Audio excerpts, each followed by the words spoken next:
Oh, hey guys! Look, it's back after, the sombering video of last week. Featuring a steering wheel, too, that hasn't been in the videos for a bit. Although I can't quite tell if it's vibrating the camera or if it's just... Wait, dash is vibrating. Okay, the steering wheel's not moving, but it is blurry. Anyway, it's already getting sidetracked. But... So those, I think most of y'all know that actually tune in week to week. As I've been driving for Brothers Grimm for what, since the end of September? Maybe last week, September. So that would be what, like 9 months now? 10 months. No, 9 months, yeah, okay, yeah. Really close to 10 months though. Really close. And I'm already leaving. That's happening the end of June. Nothing to do with nothing they did. Nothing. It's nothing Brothers Grimm did. I'm done. And honestly, I liked it here.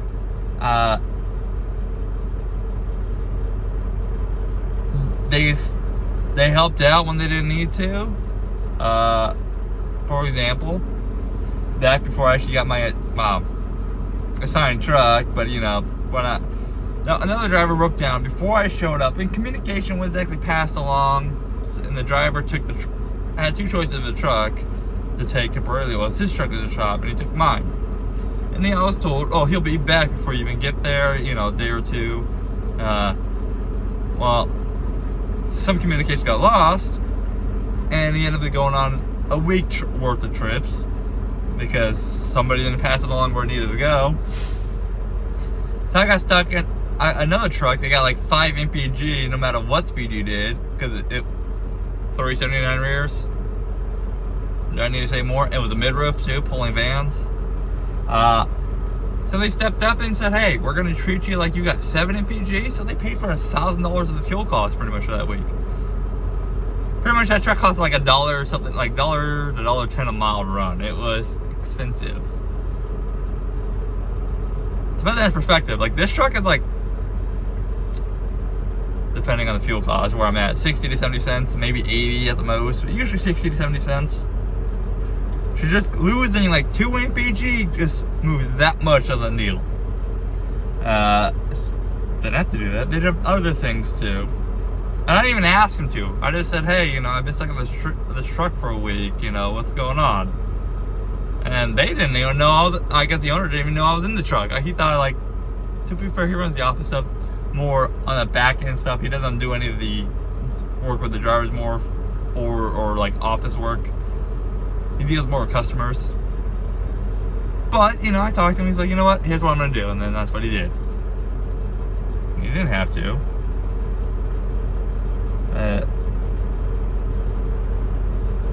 No. Because, there's downsides to leasing. We didn't have to. But I do like it here. I did. Yeah, there's been some minor headaches. Fine. But every company's got those minor headaches. Every company. If I cherry picked every little thing that bugs me, I would never find any company. There's a lot of whiny ass drivers out here that need to quickly understand, even though they've been in this industry for God knows too fucking long, it seems.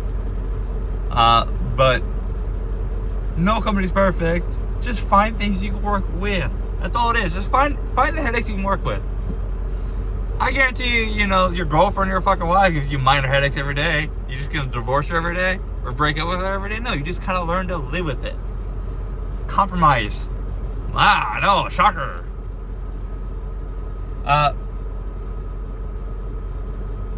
And put this perspective, when the freight pretty much came to a screeching stop, volume-wise, at the end of March. Sadly, I was at home, so I wasn't aware it was coming to a screeching halt. Because when I'm home, I don't pay attention to the market. I don't. They started offering, they offered company positions to those guys that were leased that wanted to switch over, at least temporarily, right? They didn't have to do that. I was smart. I did it. Consistent money is better than, oh fuck, how many loads am I going to get in this week? Profitable loads, that is, by the way. Especially because, I wish I'd done it when I came out of the house. I ran lease for 2 months coming out of the home, so, April, May, and then I was like, oh, the company? I wish he had told me an announcement because I would switch over. I knew about it. I didn't find out till like last week of May, because I knew I was quitting. I knew I was quitting in the middle of May.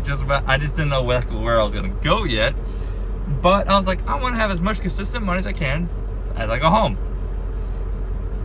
Now, why am I quitting? I don't know, just something different, I guess. Something a little more consistent, more closer to home. I have two choices right now.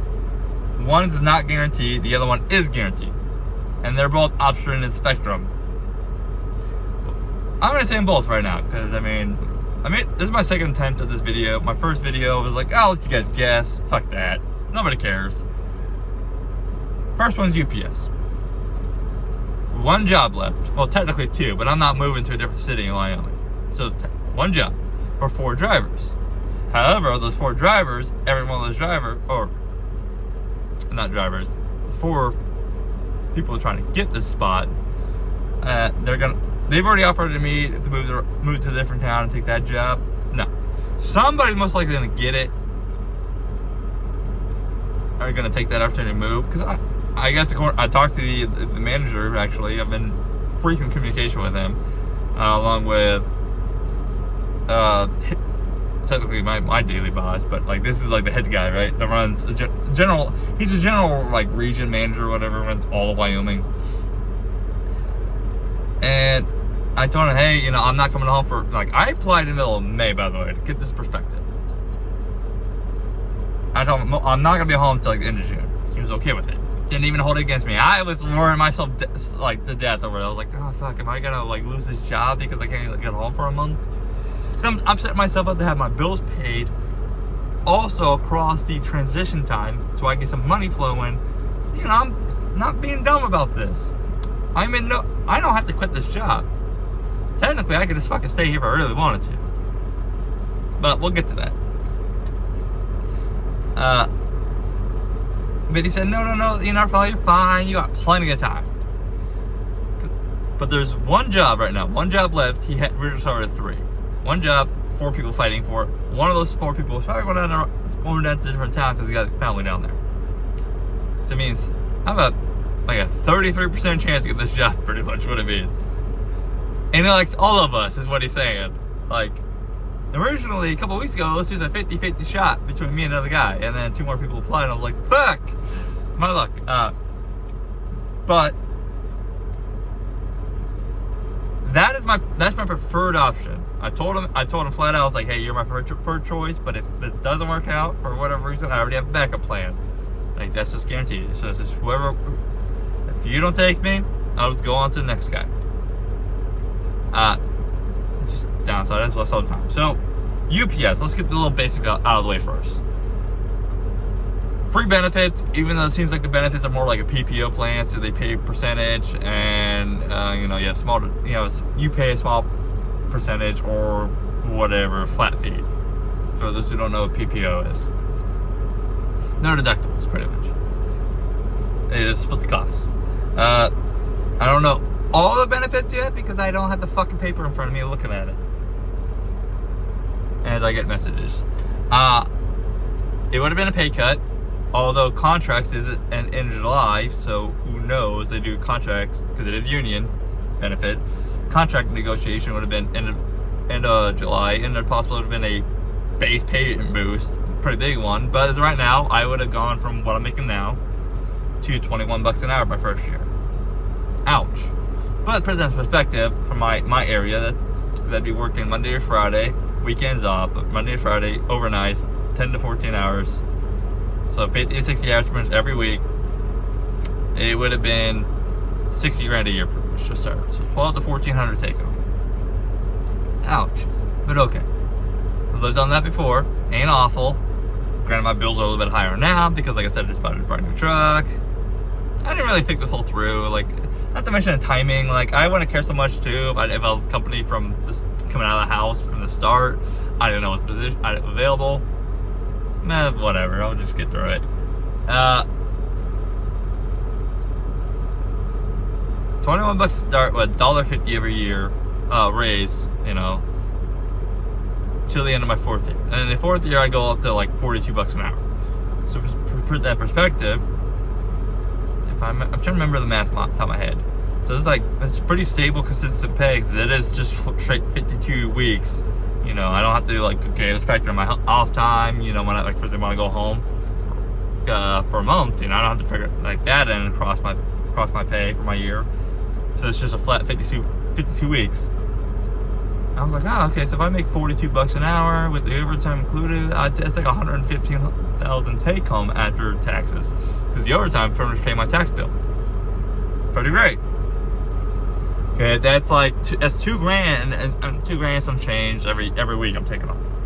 Because taxes, the overtime is $500 some change. So that would literally be my tax bill every week. Would literally be the overtime, which overtime being taxed, I don't think exactly that should be a thing, but whatever.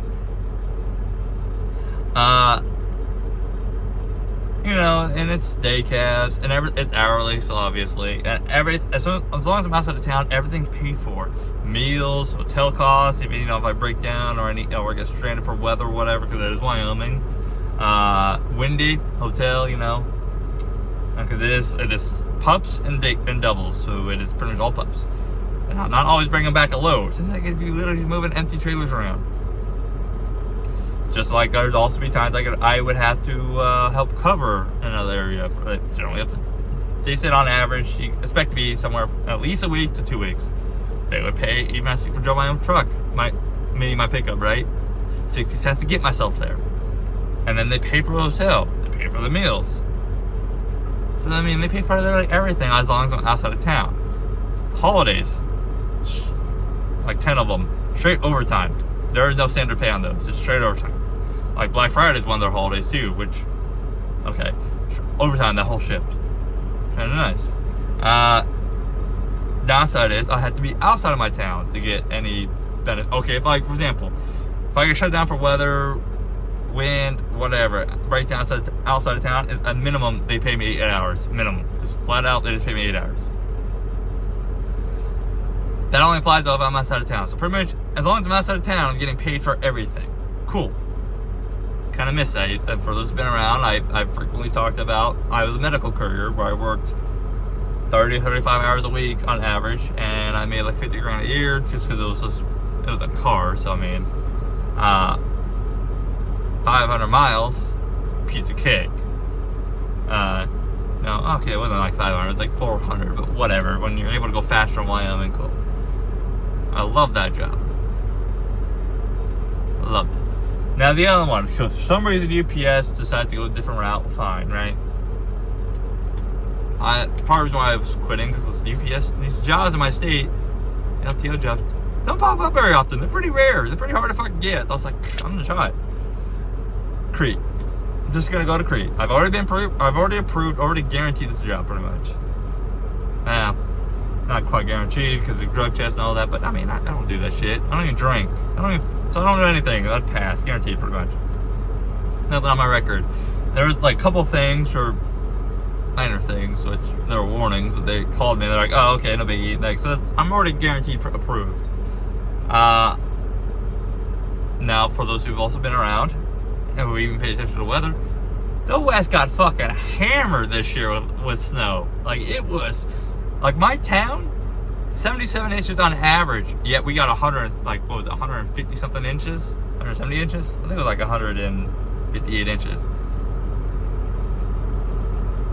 That's a big risk. That's a big risk running the Rocky Mountain region for Crete, doing the Walmart account, obviously, because I don't have no interest doing OTR with the Nick company again. I want consistent money. I learned my lesson with Night. I like Night, but man, going OTR with them sometimes was a fucking headache. I asked them, hey, so pull some random drivers, right? I don't know if they pulled them, but this lady, because I actually talked to the terminal up in Cheyenne. I actually talked to them. Rare, because that's usually not a thing.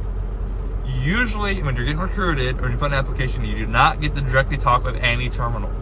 I was able to. Rare. That was extremely rare, and I appreciate Crete for that, because that was amazing. They didn't have to do that. And I like my hands, jazzy hands over here. But they pulled 3 drivers of this one board, and they said they averaged 1,800. and they run the same region. You know, Denver or Colorado, which they chain up. They have, because they do have deliveries west side of Denver. So Colorado, Montana, Wyoming. There's one more in there, but those are 3 main. I think you might randomly sometimes go to New Mexico or Albuquerque, aka New Mexico, but probably Albuquerque. Although I don't know so much because Albuquerque's got its own DC now, so I don't know. There's one more state in there. It might be Utah. I don't remember. That's gonna bug me. But they said the 03 drivers average 1,800 in the winter. Huh. Pretty fucking nice. Pretty nice. Because, I mean, from like October to like the start of the year, January 1st, like the road shut down 55 times, I-80, you know? I'm like, that's a big fucking risk running my state. I know. It's part of why I want to be closer to home, but a lot of people don't understand this. Yes, I want to be local. Yes, I want to be close to my home, even in a little region. Problem is, my state gets shut down, drop or die because motherfuckers can't stop crashing. And it's not even the people that live in the state. Yes, they crash, but 90% of them is the fucking trucks going through. Yes. And Wyoming is one of the rare exceptions where trucks are causing most of the accidents. Contrary to popular belief, where like you'll see road closure because of a truck crash, you'll see comments left and right. Oh, a car probably caused it. Yeah, I mean, maybe one of those. But when there's ice on the road in Wyoming, the chances of a truck crashing and causing, just being by itself involved, is 70% increased. A 70% increase of a truck crashing, regardless of the circumstances, from a 30% chance otherwise. So yes, they cause most of the issues. Like when I got stuck on Miami for 4 days, it was a fucking asshole that decided to go 70 for some goddamn reason. I was doing 50 and I had traction. There was zero fucking reason, and I was blowing doors off people. Why the fuck are you doing 70 when, I mean, that's blowing my doors off. I think I was doing like 45, 50. You know, I was slowing down and passing people, just, you know, kind of like you should. Pass by them slowly, so it's a lot easier to keep control. You don't know if they're gonna lose control either. Too many people get scared when you go, you know. But Crete would also be a bit more busy weeks, but not as many miles. For example, I'm getting resets every week, right? Resets every week. It's hard, I can't really micromanage you on like a dedicated account. Yeah, you have fuel stats or whatever. I mean, based out of Cheyenne, I'm probably filling up at fucking Cheyenne 90% of the time anyways. But it's 2,000, it's like 2,500 miles a week on average. So even if you did 2,400, that's 1,600, because it's 70 cents to the mile, by the way, just base pay. And if it's weekends, you get 72 cents. So I'm just like, eh. And those OTR helping out Walmart, I guess I get 6 more cents, but fuck that. Let's say, like, I did the math on 2,400, it's like 1,600 some change, I believe is what it was. And then you get like $15 for every stop after your first stop, and I guess you can have, I just did like 9 stops a week, because I mean, it's, it should be on the high end. I guess I should have like 7, but either way it's like $100. It's like 1,700 right there, you know, almost 1,800. Yeah, there's some things like I'm not gonna like, right? Like, if I get shut down on what, they will reroute you, I guess, if they can. Now I guess they recently introduced a new program. If you're shut down in Wyoming, you know, due to weather, instead of getting no money, they will give you some money. And I was like, I don't remember what it was, and the lady couldn't give me an answer, but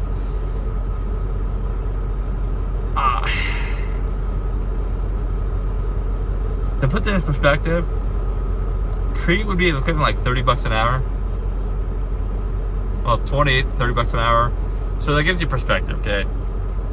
UPS, I'd rather take them because I'm home daily, sleep in my bed, weekends off, so consistent home time, consistent pay, and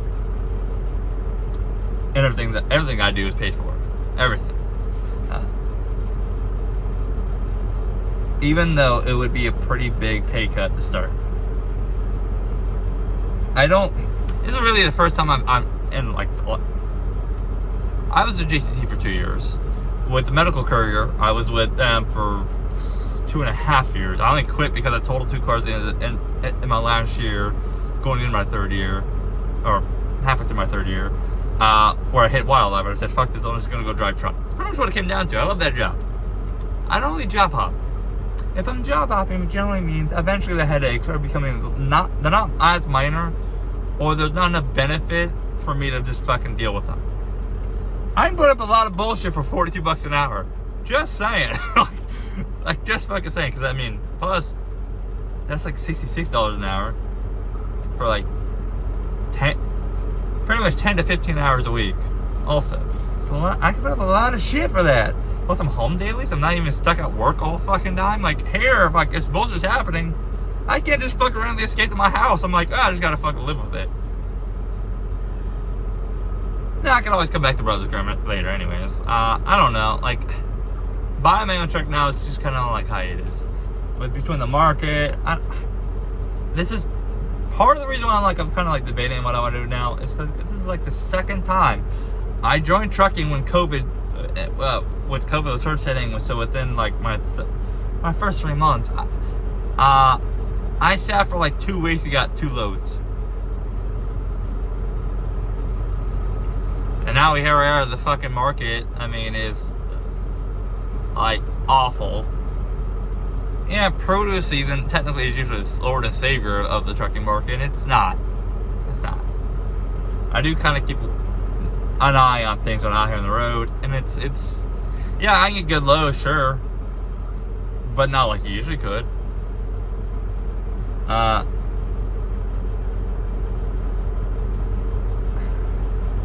I don't know. Like I guess right now, like I just want to go get something consistent, and just kind of just keep an eye on things. You never know what could happen in the future, right? Now, but if let's assume I get the UPS job, right? I'm 4 years into it. I'm like, the market's good, but I'm like, I'm making $42 an hour. Yeah, sure, I can make more money being an owner, but it's like, huh? Plus UPS has pension. That's like, I think it's like 15 years. It said it's like currently $4,000 a month. Huh?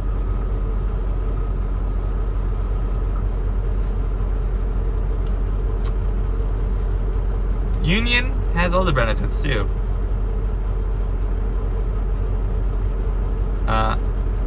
And I don't know how it works. Like if we're told to go on strike, do I get paid or what? I don't know how that works. I'm assuming not. But I mean, there's some benefits though. Like they get a pay boost every 4 years, pretty much. FedEx doesn't have a union, and meanwhile they're still over there fucking like $22 an hour. I don't know. Like I just what I saw in a couple of my areas, it was like FedEx $22 an hour, and they're not union, and that's pretty much, it seems, it's just 22. Fuck. Yeah, I could make the UPS job guarantee if I was willing to move to the town. But it's like, I don't want to fucking live there. It's also on I-80. Yeah, I'd go from that town to Salt Lake and back every day. Pretty simple. Downside of it about the UPS shop, seniority matters. So, like, might stay easier. Yep, there it goes. Ooh. Yeah, you had a warning. I wasn't sure. It was sitting there tickling me for a bit, and I was like, whatever. Now, UPS is a hub to hub. And Wyoming's not like a typical state, so it's like not like I would be filling in, going to whatever hub, but it's not like a big state. So it's not like, oh, you have a town here, you know, there's another town here, and then there's like, it's like Dallas, right? Dallas, Fort Worth, and Houston. Like I could be stuck in that little shit because I'm a new guy, no seniority. No, like Wyoming's pretty spread out, so it helps my benefit.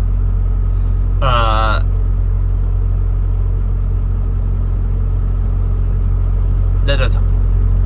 That would be a feeder, I guess, pretty much, about that, the term's called hub to hub. I'd rather have this shop. I'd rather have UPS because also it's easier to plan around things, consistent home time. Crete, I only have 4 days off every month, and it's awful. Now, Crete does have a local route for my town, but they only it goes to Cheyenne to my town literally every day. However, though, I guess I'd have weekends off, I guess. However, though, it's a pay cut. It's like 62 cents instead of 70, and they're full. They have 3 drivers, and that's it. And I was like, well, so I guess I could also be with Crete and put myself on the list, or just as a, hey, I want to work, you know, I want my town as soon as it's open, but that's not guaranteed. Yeah, if I lived on I-80 in Wyoming, a lot of things would be so much easier.